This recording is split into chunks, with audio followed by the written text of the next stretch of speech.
নমস্কাৰ ষ্টুডিঅ'ত মই পৰিমিতা আৰু এই মুহূৰ্তত আন এক গুৰুত্বপূৰ্ণ খবৰ লৈ আহিছো সমগ্ৰ ভাৰতবাসী আছে মোৰ হৈতে আৰু ভাৰতবৰ্ষবাসী কাৰ হৈতে আছে হেয়া গম পোৱা গল এই কথা সম্পূৰ্ণ 8 দিন কাৰাগাৰত থাকি কাৰাগাৰৰ পৰা আহি এনেদৰে কলে সাংবাদিক অৰ্ণৱ গোস্বামীয়ে 8 দিনৰ পিছত জামিন মঞ্জুৰ হল সাংবাদিক অৰ্ণৱ গোস্বামীৰ দেশজুৰি অৰ্ণৱ গোস্বামীৰ মুক্তিৰ দাবীত আৰম্ভ হৈছিল প্ৰতিবাদ কাৰাগাৰৰ পৰা ওলাই অহাৰ পিছতে উষ্ম আদৰণি জনোৱা হয় সাংবাদিক গৰাকীক আৰু এক আবেগিক পৰিৱেশৰ সৃষ্টি হয় তেওঁৰ কাৰ্যালয়ত উৎফুল্লিত হৈ পৰে সহকৰ্মী বৃন্দ কাৰ্যালয়ত প্ৰৱেশ কৰিয়ে মহাৰাষ্ট্ৰ চৰকাৰক উদ্দেশ্যি হুংকাৰ প্ৰদান গোস্বামীৰ সাহস আছেনে তেওঁলোকৰ আমাৰ হৈতে যুঁজ কৰাৰ এনেদৰে তেওঁ হুংকাৰ দিছে আৰু গৌৰৱেৰে তেওঁ কলে সমগ্ৰ ভাৰতবাসী আছে মোৰ হৈতে ভাৰতবৰ্ষবাসী কাৰ হৈতে আছে হেয়া গম পোৱা গল মই গৰ্ব অনুভৱ কৰো আমাৰ সম্প্ৰচাৰিত বাতৰিয়ে হৈছে তেওঁলোকৰ সমস্যাৰ কাৰণ আমি কেতিয়াও বুজাবুজি নকৰো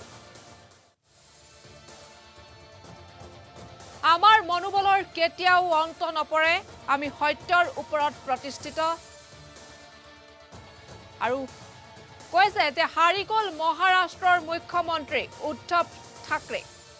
কাৰাগাৰত আবদ্ধ কৰি মুখ হলনি কৰিব নোৱাৰে এনেদৰে হুংকাৰ প্ৰদান কৰিছে সাংবাদিকগৰাকীয়ে কাৰাগাৰৰ পৰা ওলাই অহাৰ সময়ত আপুনি কাৰাগাৰৰ বাহিৰত থকাটো উচিত আছিল বুলি তেওঁ মহাৰাষ্ট্ৰৰ মুখ্যমন্ত্ৰীক উদ্দেশ্যি কৈছে কিন্তু তেওঁ কৈছে তাত কেৱল মই সাধাৰণ জনতাকে দেখা পালো কিন্তু তাত আপুনি থকাটো উচিত আছিল কাৰণ জনতাই সকলো জানে জনতাই সকলো বুজে আৰু জনতাই সকলো চক্ষে দেখি আছে আপুনি যেহেতু মুখ্যমন্ত্ৰী হোৱাৰ সময়ত শপত খাইছিল সংবিধান ৰক্ষাৰ বাবে কিন্তু আপুনি উলংঘন কৰিছে সংবিধান আৰু কোনে দিছে আপোনাক এই অধিকাৰ এনেদৰে উদ্ধৱ ঠাকৰেক তেওঁ প্ৰশ্নবান কৰিছে আৰু কৈছে মোৰ দলৰ শক্তি আৰু বৃদ্ধিহে পাইছে মনোবল বৃদ্ধি পাইছে সত্যৰ ওপৰত প্ৰতিষ্ঠিত আমাৰ লক্ষ্য সত্যৰ পথৰ পৰা আমাক কোনেও বিচলিত কৰিব নোৱাৰে মই অকলশৰীয়া নহয় মোৰ হৈতে আছে মোৰ সহকৰ্মী বৃন্দ আৰু ভাৰতবাসী মোৰ হৈতে আছে সমগ্ৰ মহাৰাষ্ট্ৰবাসী আমি আৰু আগুৱাই যাম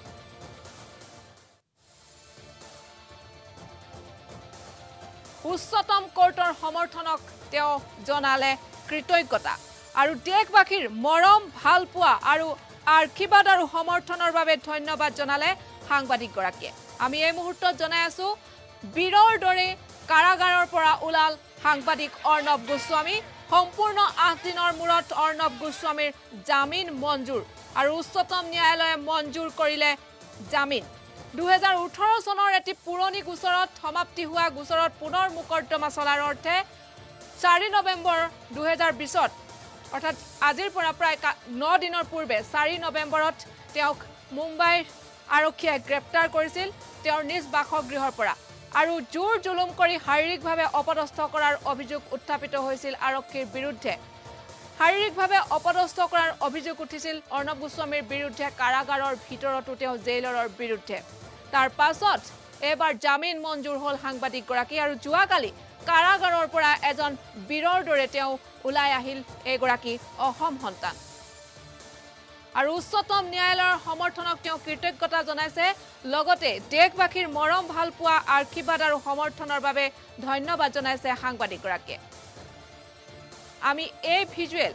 সংগ্ৰহ কৰিছো এক ৰাষ্ট্ৰীয় সংবাদ মাধ্যমৰ পৰা আৰু তাত আপোনালোকে দেখিছে তেওঁ উভতি অহাৰ পাছত এক উৎফুল্লিত হৈ পৰিছে তেওঁ সহকৰ্মী বৃন্দ আৰু কেক কাটিছে বিজয় উল্লাস কৰিছে আৰু তেওঁলোকে উষ্ম আদৰণি জনাইছে সাংবাদিক গৰাকীক কিন্তু তেওঁ কণ্ঠ ৰুদ্ধ কৰিব নোৱাৰিলে বা নোৱাৰে তেওঁ এই কথাও কৈছে যে আমি সত্যৰ ওপৰত প্ৰতিষ্ঠিত সত্যৰ ওপৰত ভিত্তি কৰি আমি খবৰ দিওঁ আৰু আমি সম্প্ৰচাৰিত কৰা খবৰ মহাৰাষ্ট্ৰ চৰকাৰৰ বাবে মূৰৰ কামোৰণি হ'ল আৰু যিয়ে মোক কাৰাগাৰ পৰ্যন্ত পুৱাইছিল কিন্তু কাৰাগাৰত আবদ্ধ কৰিয়ে মোৰ কণ্ঠ ৰুদ্ধ কৰিব নোৱাৰে বৰ্তমান মোৰ দলৰ মোৰ টিমৰ শক্তি আৰু বৃদ্ধি পাইছে আমি আৰু আগুৱাই যাম আৰু বহু ধৰণে বহু কথাৰে মন্তব্য কৰিছে তেওঁ বহু ধৰণে হুংকাৰ প্ৰদান কৰিছে মহাৰাষ্ট্ৰ চৰকাৰক আৰু কৈছে মহাৰাষ্ট্ৰ মুখ্যমন্ত্ৰী উদ্ধৱ ঠাকৰেক উদ্দেশ্যি তেওঁ কৈছে কাৰাগাৰৰ পৰা মই ওলাই অহাৰ সময়ত আপুনি কাৰাগাৰৰ বাহিৰত থকাটো উচিত আছিল কিন্তু আপুনি উপস্থিত তাত নাছিল তাত মই সচক্ষে দেখিছিলোঁ তাত কেৱল আছিল সাধাৰণ জনতা কিন্তু কিয়নো সাধাৰণ জনতাই জানে সাধাৰণ জনতাই বুজে সাধাৰণ জনতাই দেখি আছে ক'ত কি হৈছে গতিকে সমগ্ৰ দেশবাসী মোৰ সহিতে আছে সমগ্ৰ মহাৰাষ্ট্ৰবাসী মোৰ লগত আছে আপুনি অকলশৰীয়া মই অকলশৰীয়া নহয় মই দেশবাসীৰ স্বাৰ্থৰ অৰ্থে মই কাম কৰিছোঁ মই সত্যৰ ওপৰত প্ৰতিষ্ঠিত সত্যৰ পৰা বিচলিত মোক কোনেও কৰিব নোৱাৰে সত্য মোৰ লক্ষ্য আৰু কৈছে হাৰি গ'ল মহাৰাষ্ট্ৰৰ মুখ্যমন্ত্ৰী উদ্ধৱ ঠাকৰে এক পুৰণি গোচৰত সমাপ্তি হোৱা গোচৰত 2018 চনত এগৰাকী ইণ্টেৰিয়ৰ ডেকৰেটৰৰ আত্মহত্যাৰ গোচৰত তেওঁক অভিযুক্ত হিচাপে তেওঁৰ ওপৰত অভিযোগ জাপি দিয়া হৈছিল যে তেওঁ প্ৰৰোচনা কৰিছিল আত্মহত্যাৰ বাবে আৰু তাৰ পাছত সেই গোচৰৰ কিন্তু অন্তও পৰিছিল গোচৰৰ অন্ত পৰাৰ পাছতো কিন্তু পুনৰ মোকৰ্দমা কৰাৰ অৰ্থে সাংবাদিকগৰাকীক নিজ বাসগৃহৰ পৰা শাৰীৰিকভাৱে অপদস্থ কৰাৰ অভিযোগো উঠিছিলে আৰক্ষীৰ বিৰুদ্ধে আৰু তেওঁলোকে এনেদৰে নিজ বাসগৃহৰ পৰা সাংবাদিকগৰাকীক লৈ গৈছিল আৰু তাৰ পাছত তেওঁ কোৱাৰেণ্টাইন চেণ্টাৰলৈ নিছিল কোৱাৰেণ্টাইন চেণ্টাৰৰ পৰা তেওঁক তলৌজা কাৰাগাৰলৈ প্ৰেৰণ কৰা হৈছিল সাংবাদিকগৰাকীয়ে অভিযোগ কৰিছিল যদিও তেওঁ ন্যায়িক জিম্মাত আছিল সাংবাদিকগৰাকীয়ে অভিযোগ কৰিছিল যে তেওঁ কাৰাগাৰত থকা সময়তো আৰক্ষীয়ে তেওঁ শাৰীৰিকভাৱে অপদস্থ কৰাৰ তেওঁ অভিযোগ কৰিছিল আৰু পুৱাই যেহেতু তেওঁলোকে হুৱাপাটিৰ পৰা উঠাই নাছিল 8:55 তাৰ পাছতে আৰক্ষী অনাধিকাৰ তেওঁলোকৰ ঘৰত প্ৰৱেশ কৰাৰ পাছত তেওঁ আৰক্ষী উপস্থিত হোৱাৰ পাছত তেওঁ কৈছিল যে তেওঁৰ ব্যক্তিগত অধিবক্তাক আহিবলৈ খন্তেক সময় দিয়ক কিন্তু আৰক্ষীয়ে সেই কোনো সুবিধা তেওঁক দিয়া নাছিল তেওঁক পানী খাবলৈ বিচাৰিছিল পানী খাবলৈ দিয়া নাছিল কেৱল তেওঁ পুৰণি হোৱা গোচৰৰ ভিত্তিত লৈ গৈছিল শাৰীৰিকভাৱে অপদস্থ কৰাৰ অভিযোগ উঠিছিল আৰু লগতে ঠেলি হেঁচি আৰক্ষীৰ এখন বাহনত তুলি লৈ গৈছিল আৰু সহস্ৰে এটা বৃহৎ আৰক্ষীৰ দল আহিছিল অনাধিকাৰ প্ৰৱেশ কৰিছিল তাৰ পাছত 8 দিনৰ পাছত উচ্চতম ন্যায়ালয়ে এগৰাকী সাংবাদিকক সমৰ্থন জনাইছে সাংবাদিকগৰাকীক তেওঁলোকে জামিন দিলে আৰু এনে সমৰ্থনৰ বাবে সাংবাদিকগৰাকীয়ে যথেষ্ট সন্মান প্ৰদৰ্শন কৰিছে আৰু কৃতজ্ঞতা জনাইছে তাৰ পাছত তেওঁ যোৱাকালি সন্ধিয়া তেওঁক যেতিয়া কাৰাগাৰৰ পৰা মুক্তি কৰি দিলে কাৰাগাৰৰ পৰা মুক্তি কৰি দিয়াৰ পাছত তেওঁৰ বীৰৰ দৰে ওলাই আহিছিল এগৰাকী অসম সন্তান আৰু বিজয় উল্লাস কৰিছিল আৰু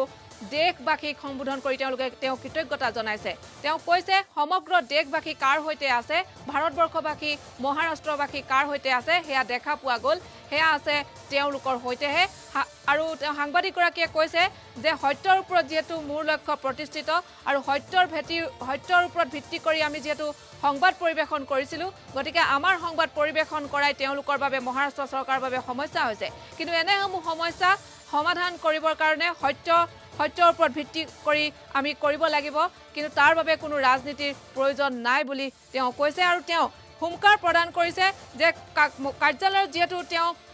কাৰাগাৰৰ পৰা ওলাই আহি প্ৰৱেশ কৰিছিল তাৰ পাছতে তেওঁক উষ্ম আদৰণি জনোৱা হৈছিল আৰু এক আৱেগিক পৰিৱেশৰ সৃষ্টি হৈছিল কাৰ্যালয়ত আৰু উৎফুল্লিত হৈ পৰিছিল সহকৰ্মীবৃন্দ কাৰ্যালয়ত প্ৰৱেশ কৰিয়ে মহাৰাষ্ট্ৰ চৰকাৰক উদ্দেশ্যি হুংকাৰ কৰিছিলে গোস্বামীয়ে সাহস আছেনে তেওঁলোকৰ আমাৰ সৈতে যুঁজ কৰাৰ তেওঁ গৌৰৱেৰে কৈছিল সমগ্ৰ ভাৰতবাসী আছে মোৰ সৈতে ভাৰতবৰ্ষবাসী কাৰ সৈতে আছে হেয়া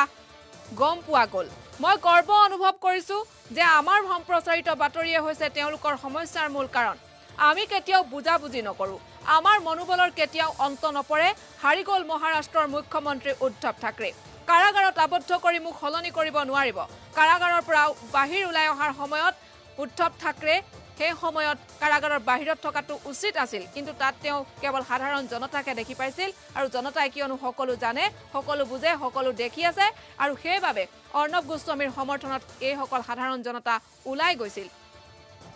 উদ্ধৱ ঠাকৰেক উদ্দেশ্যি তেওঁ পুনৰ কৈছে যে আপুনি যি সময়ত মুখ্যমন্ত্ৰী ৰূপে শপত খাইছিল সেই সময়ত আপুনি সংবিধান ৰক্ষাৰ বাবে শপত খাইছিল কিন্তু আপুনি বৰ্তমান উলংঘন কৰিছে সকলোৰে সন্মুখত এই সংবিধান কোনে দিলে সকলোৰে সন্মুখত সংবিধান উলংঘন কৰিবলৈ আৰু মোৰ দলৰ যেহেতু শক্তি আৰু দুগুণ বৃদ্ধি পাইছে কিয়নো আমি সত্যৰ ওপৰত প্ৰতিষ্ঠিত আমাৰ লক্ষ্য সত্যৰ পথৰ পৰা আমাক কোনেও বিচলিত কৰিব নোৱাৰে মই অকলশৰীয়া নহয় মোৰ হৈতে আছে মোৰ সহকৰ্মী বৃন্দ লগতে ভাৰতবাসী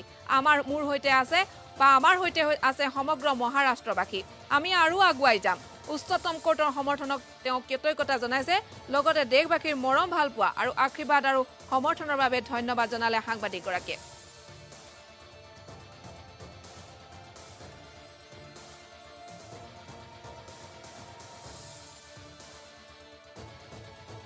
आपने संविधान की शपथ खाई थी जब आप मुख्यमंत्री बने थे कि आप संविधान की रक्षा करेंगे आपने संविधान का उल्लंघन किया उद्धव ठाकरे खुलेआम लोगों के सामने आपने उल्लंघन किया किसने आपको वो हक दिया कि हमारे संविधान का उल्लंघन आप सबके सामने करें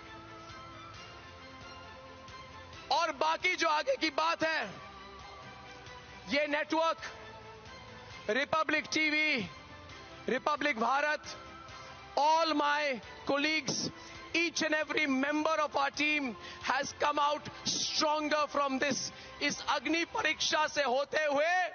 इस कठिन अग्नि परीक्षा से होते हुए मैं आज ऐलान करता हूं उद्धव ठाकरे कि ये चैनल और हम और मेरे जितने सहकर्मी हैं आज पहले से भी ज्यादा उनका हौसला बुलंद है कि नहीं मुझे बताओ है कि नहीं है कि नहीं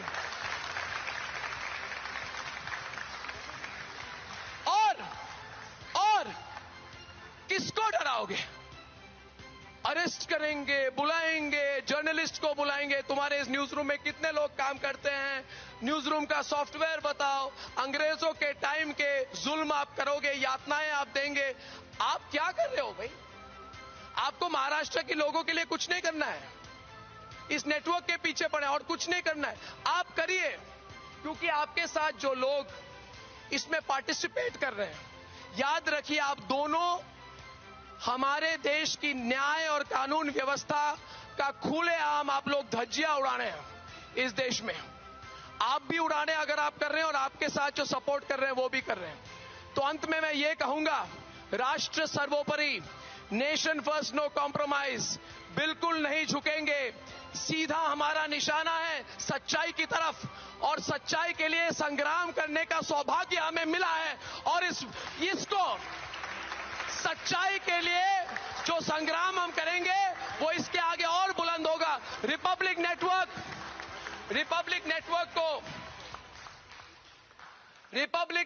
को मैं और एक बात आज कहना चाहता हूं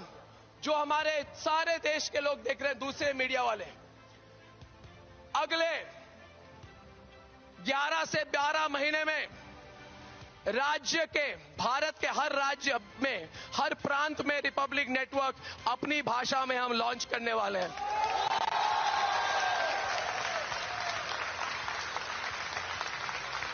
रोक सको तो रोक लो और उद्धव ठाकरे ले जाओ मुझे जेल और एक बार मैं जेल से भी लॉन्च कर दूंगा तुम कुछ नहीं कर पाओगे क्योंकि मैं अकेला नहीं हूं उद्धव ठाकरे अकेले आप हो मेरे साथ तो मेरी टीम है पूरे भारत के लोग हैं और अगले साल हर लैंग्वेज में और सुन लो उद्धव ठाकरे अगले 16 से 17 महीने के अंदर अगर रिपब्लिक ने इंटरनेशनल स्टेज में इंटरनेशनल मीडिया प्रोजेक्ट लॉन्च नहीं किया मैं अपना नाम बदल लूंगा आप अपनी सत्ता का ख्याल रखो रिपब्लिक भारत और आगे जाएगा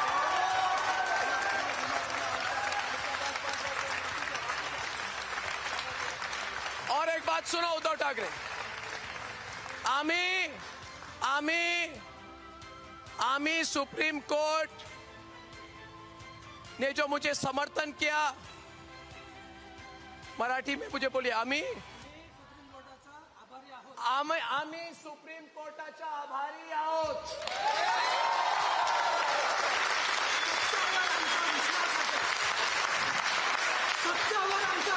सत्यावर आमचा विश्वास आहे महाराष्ट्र के लोग हमारे साथ हैं जय महाराष्ट्र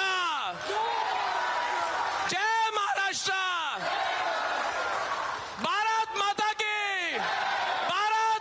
की वंदे